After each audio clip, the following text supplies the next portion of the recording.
পরিক্রমা করছেন এবং অভিবাদন গ্রহণ করছেন।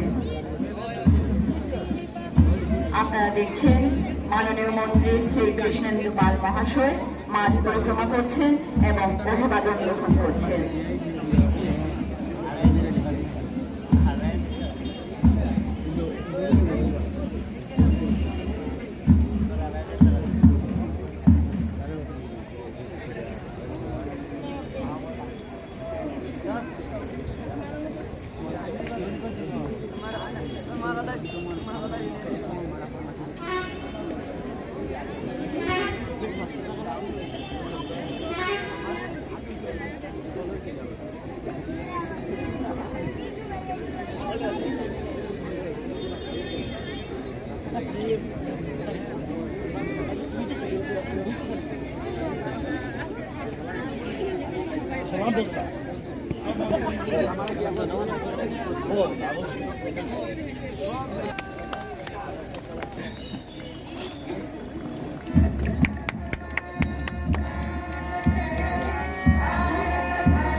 আজ 26শে জানুয়ারি ৭৭তম সাধারণতন্ত্র দিবস।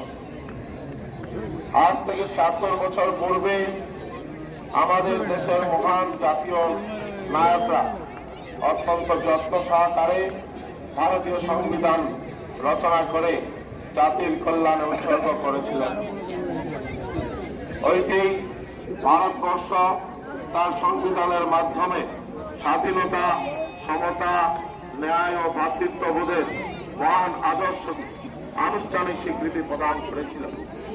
বীর মনিরাম দেওয়ান, ইমরান পাঠক সহ অসংখ্য বীর সেনানীদের স্মৃতি দেশের সার্বভৌমত্ব ও অখণ্ডতা রক্ষায় সীমান্তে নিয়োজিত প্রত্যেক বীর জওয়ানদের আজকের এই দিনে কৃতজ্ঞতা ও ধন্যবাদ জানাচ্ছি।